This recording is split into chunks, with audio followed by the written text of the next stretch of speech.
Hello fellow Gunters. Before starting, this clip is basically the too long didn't read of how Gunlance feels in Wilds. A barrage of explosive attacks. Thanks to Capcom I got my chance at playing Gunlance at the Gamescom. This footage belongs to the Quest 2 available for the public at the show. It is no different in any other manner.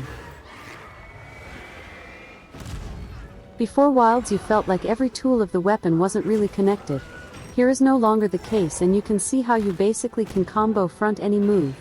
Shell to sweep to a sweeping burst to a fast stake to a new reload to once again burst stake and finally a wyvern fire. This feels so good. Boom. Headshot.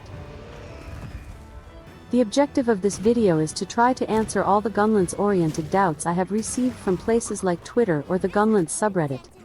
Of all the questions, the more frequent I got is, do shelling scales with your attack instead of being a fixed value like always? And the answer is surprisingly very likely. Yeah. Let me repeat the clip you just saw right now. You can see how regular shells do 13 damage and the full burst shells do 15. Also doing a wyvern fire to dosha when the fight starts deals 64 damage excluding the first hit that does double damage when waking up a monster. Further into the fight we can see both a regular shell and full burst ticks do 1 extra damage. This is not out of place because Gunlance deals a bit of fire damage and the elemental zones may change the regular damage by a bit. In this build of the game we don't have access to many ways to change our attack values. But there are ways. Enters the hunting horn. In Monster Hunter Wilds one of the most important changes is that you can carry with yourself 2 weapons at once. And the sax in the demo has a attack up small song. Thanks to this I can use the song twice, the regular one and the encore, and buff my attack. Note that in the superior corner you can see a red sword icon indicating the buff is active. And now with the buff active we can see how our full burst ticks do 19 damage. That's is 18% stronger, that's 16, and this damage is consistent for all the 4 bursts we do in the clip. Wyvern fire also is stronger, doing from 78 to 80 damage. A 21% stronger. So yeah, I can confidently say that right now Hunting Horn can buff shells. Since this is a pre-release build, be wary that stuff can change before the game launches. If in the future there is an online demo I would be able to confirm, since I will be able to do less makeshift testing. As a second validation, fighting another different Dashu I got the luck of my Palico deciding I needed more attack. And once again subtly my shells started to do more damage again. It a little less than using the hunting horn, but 18 is still more than what you can get fighting dosha. The third piece of evidence is that the available Gunlance no longer have shell levels but has a power stat described as normal. How do you guys feels about this? Moving on, I have some questions about shelling and charged shells. The first one is, how bad is sharpness for Gunlance? Well, I have good news. If you look at the moment I see 4 shells with charged shells and zoom it. I can see there is no sharpness spent at all. This means that either shelling no longer spends sharpness or is a very much insignificant amount. Awesome. Another doubt I got is if you can partially fire some shells and not all of them, and the answer is yes. Finally, and to give some bad news for once, I have to say I doubt very much you are guarding with charged shells. I tried several times to guard stuff against Dashu and all of them failed. Maybe there is a guard point at the start, but 100% sure you can't defend just holding your shell button. The only positive thing is that I confirm you can evade out from shelling. Then I have got a question about how far can wyvern fire hit. I did a lot of wyvern fires and it is a bit inconsistent. At the distance here it whiffs totally, so it is not very long. I guess I will need a training dummy to truly confirm. On the topic of wyvern fire I want to talk how do you recharge it. Winning a class will give you a big chunk. I always got 1 wyvern fire ready after it, that is great for the following up punish. Then the second best way to recharge it is with charged shells. With 2 charged shells salvos is enough for 1 stock. This is seriously the most useful thing about charged shells in the demo. I also confirm melee attack charge wyvern fire. Here the slam gains enough to finish filling one of the slots. Still, bursts and charged shells are the best. Another Quirus thing about wyvern fire is the alternative faster version. The 2 ways I have found to do the fast version are after a Wyrmstake and after another wyvern fire.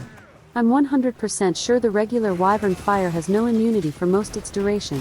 But I never have been interrupted from the crouching fast version. Next, behold the new mount finisher. Drill on.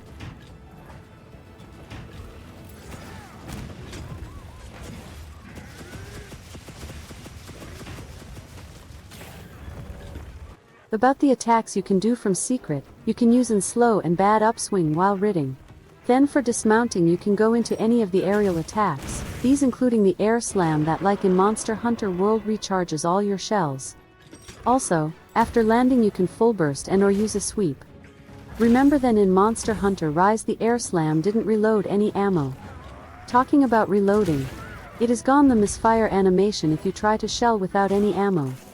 Instead you will perform a quick reload. A nice thing of this is that allows you to quick reload outside of combos. The Gunlance focus strike is called Drake Auger. This is some of the testing I did with it. Basically you can use it as long the monster has at least one open wound. The move is safe in that you can always guard from it. Also you don't have to do the full charge. At any moment you can press the button again, R2 in my configuration, and place it in the moment. Placing it early will make the drill to keep drilling. This is why it was different in the Focus Strikes video and in the Gunlance trailer 1. I have barely talked about the new move Wyrmstake Full Blast. The move is done by pressing the shell and melee buttons at once after any of the sweep attacks. You can perform it even if you have not shells, stake or neither of both. After the stake you can press again the shell or melee and will then do the special quick reload and do it again. This second part is called Multi-Wyrmstake Full Blast. I'm not sure if there is either guard points or super armor using it, but sure has been moments where I swear I should have been hit but got no reaction. But if they hit you while you are doing some of the moves, you indeed will feel it. About Gunlance mobility there are some pros and cons. The biggest con is, sorry guys, no blast dash.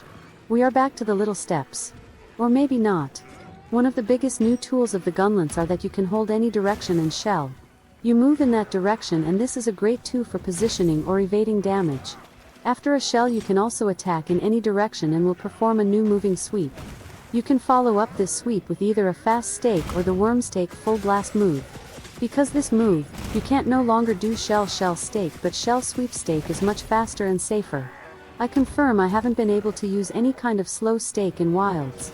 The final point I'm going to talk today is about Perfect Guard. Perfect Guard is basically an alias for a parry.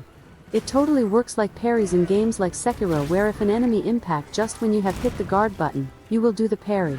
When you trigger the Perfect Guard you can shell, slam or do a wyvern fire. I failed to try to do wyvern fire and find out if it's the fast or regular version.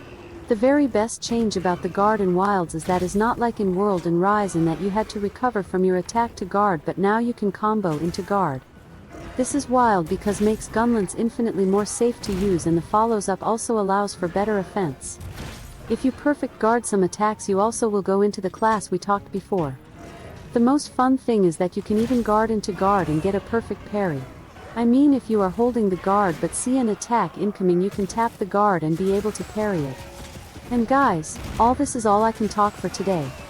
I will follow up this video with a more high level one and more longer sequences. Thanks you are for watching. See you hunting in the wilds.